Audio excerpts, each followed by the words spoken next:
Hey friends, this is day 130 of Russian war against Ukraine. This week has been plentiful with events, good and bad. We're going to talk about 6 things that have happened today. Number one, we're going to talk about the long-range artillery that is starting to work, and we're seeing the effects of it in the war itself. We're going to talk about the strike of Russian missiles in a mall in Kremenchuk, with a lot of people dead. We're going to talk about the NATO summit in Madrid, which happened beginning of this week, and what were the results of that. And we're going to talk about Lisitchansk, which was one of the last cities in Luhansk region, which was taken by Russian military, and the technical default on debts in Russia. So number one, remember for a long time we've been talking about how the long-range artillery, the heavy heavy artillery is going to change the tide of the war. We're starting to see that this is actually happening, because we only have 4 HIMARS systems, which are long-range artillery of simultaneous firing, and already with that we've been able to push Russians back in the south. We're really close to Kherson, which is a large city which has been occupied in Ukraine for a couple of months now, and because of that we're able to push and free Kherson really soon. We're seeing today, I saw news that Russians are concentrating their machinery and personnel there because they're getting ready to sort of defend the city, to try to keep the city from Russians. So as we had predicted, as not me of course, but the Ukrainian command has predicted, the long-range heavy artillery does make a difference. It allows us to go from defending our positions to actually counterattacking and freeing our territory.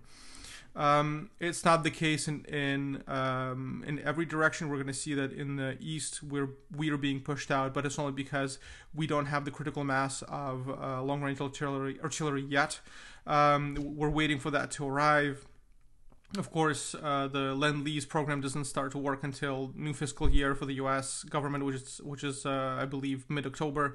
But we're waiting for more howitzers, for more long-range missiles to be able to go into counterattack. So number 2, you may have heard this, but Russians had launched a cruise missile into Kremenchuk, a city that had been relatively quiet in the center north of Ukraine, and it hit a shopping mall. Over 20 people dead. Of course, there was no military targets there. It's not clear whether they were shooting at it specifically or they just missed something. But there's no military, no military objects inside there or anywhere close. So what we're seeing is that Russia, because they're unable to advance as they had hoped, they're going into the scorched earth tactic, where they're trying to level down the cities. They're trying to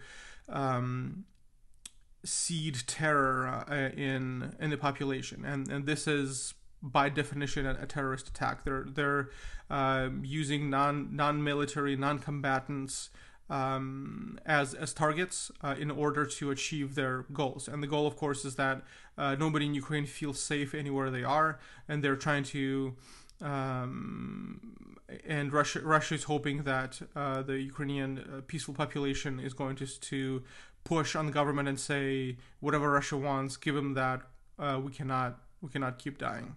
So that's state-sponsored terrorism. I'm sure you've heard a lot of this going around, but there's a reason for calling it a state-sponsored terrorist attack.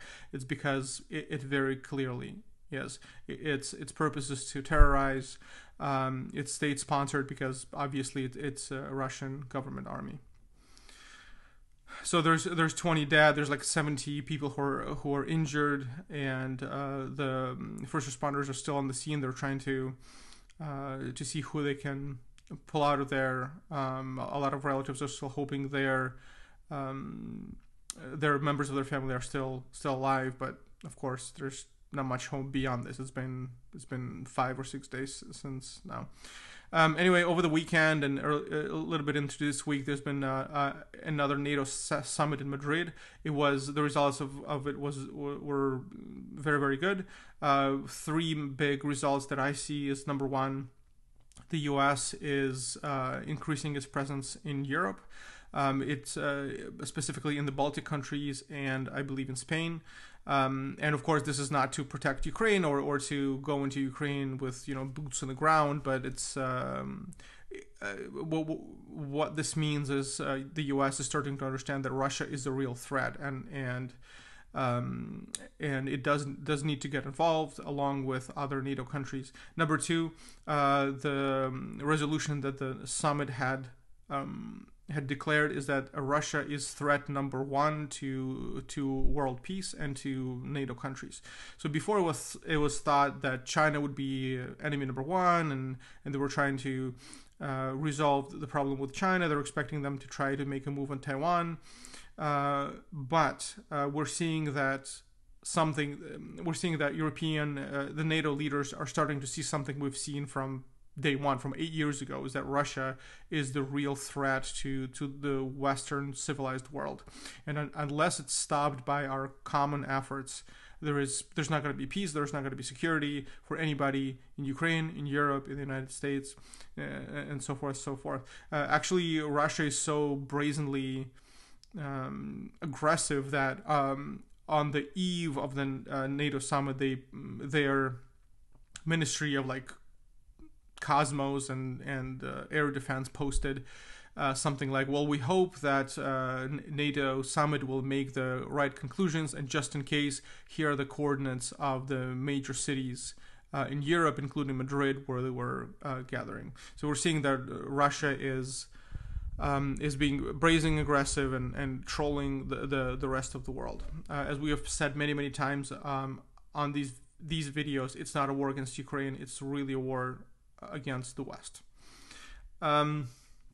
And finally, the third great result is that Sweden and Finland are joining NATO. Previously, Turkey had problem with them because apparently Sweden and Finland were harboring some terrorists, as Turkey calls it. But I think Turkey has gotten a big payoff from NATO, so they're okay now. They don't mind Sweden and Finland joining, which marks a great geopolitical defeat for Putin, because his stated goal is that NATO should not expand eastward. But now not only two new countries joined, but now because of Finland, there is thousands of new kilometers of common border between Russia and NATO, which makes the situation for Russia even more grave. There's nothing they can do about it, and NATO countries and NATO summit sort of flaunted this, that these countries are joining. They're close to Russia. Finland is bordering right next to Russia, so there's nothing you can do. So as a geopolitical leader, as something that most dictators crave, which is being respected in the world, it's a fiasco for Putin. All right, number 5, Ukrainian forces have left Lisitchansk. At the beginning of this video, I mentioned how we're able to be successful in the south, pushing up towards Kherson and being able to free it because of the HIMARS, of the long-range artillery systems. We're getting our butts kicked in eastern Ukraine because Russia had concentrated their forces on one city at a time in Luhansk region, which is one of the so-called People's Republics there. And in the last week, we have lost 2 cities. Severodonetsk was one, and Lisitchansk is the second one. So Ukrainian forces, in order to save personnel, had left Lisitchansk, and of course, Russian troops are now going to occupy it. When is this going to end? The answer to that is hopefully in beginning to mid-August. That's when we're expecting most of the heavy artillery to come through. Not only the weapons are on the way, but also Ukrainian personnel is being trained in England and Portugal to use these systems. They're proving to be very good students, and in fact the way they used HIMARS brought a lot of praise and some amazement on the West, because nobody had used them as effectively as Ukraine, only having 4 of these launch systems. So while this is happening, Ukraine is obviously bleeding. We're losing these cities one by one per week, 2 per week, until we have enough weaponry to start pushing back. So this is a tense moment. This is a very difficult moment, and hopefully when the time comes, as I mentioned, early August to mid-August, we're going to start pushing back, taking back those cities and free the entirety of Ukrainian territory, including the entirety of eastern Ukraine and the peninsula of Crimea, of Krim. And finally, at the beginning of this week, it had become apparent, the Moody's rating agency had declared that Russia is in outward technical default. What that means is that Russia is unable to pay on its external debt, meaning that whatever bonds and other securities that other countries and their citizens purchased of Russia are now worthless. It's called a technical default is because it's not like Russia doesn't have money, but that it cannot use it has been ruled by governing authorities and banks and financial institutions that Russia cannot use its frozen assets that have been frozen in other banks in order to pay down these debts. That's why it's in technical default, which will make it very hard for Russia to do any kind of business with the outside world. The other countries or private businessmen are not going to be able to invest in Russia because of the low ratings and because the ability for them to transact with Russia has become next to impossible. And of course, another reason why it's become very unattractive as far as investment is because Russia keeps passing laws that you can just nationalize whatever private businesses you want to. So it started at the beginning of the war with the act to be able to nationalize airplanes of other countries' airlines, and then the story with McDonald's, which Russia had appropriated the assets. The restaurants themselves, the machinery, IKEA, I believe, their assets are being seized. So Russia is becoming very, very unattractive as far as investment targets. So that's what's happening. Most of the news are good, but not all of them. Of course, the war is taking a toll on everybody involved, and I'm hoping that because in the east Russia is by huge concentration of forces and being just frankly outnumbered, the morale in the army is not gonna fall. I know that because we're defending our land, the Ukrainian forces are highly motivated, but of course, seeing your land seized is no fun. It can be depressing for many, but because of the international community of our Western partners and the weaponry and other forms of help are coming our way, we have all the confidence that Ukraine will be freed, and hopefully within a few months we'll have our territories and our borders secured. And I thank you, friends, for not losing interest in what's going on. I know there's a lot of news in the US and Europe itself that vies for our attention.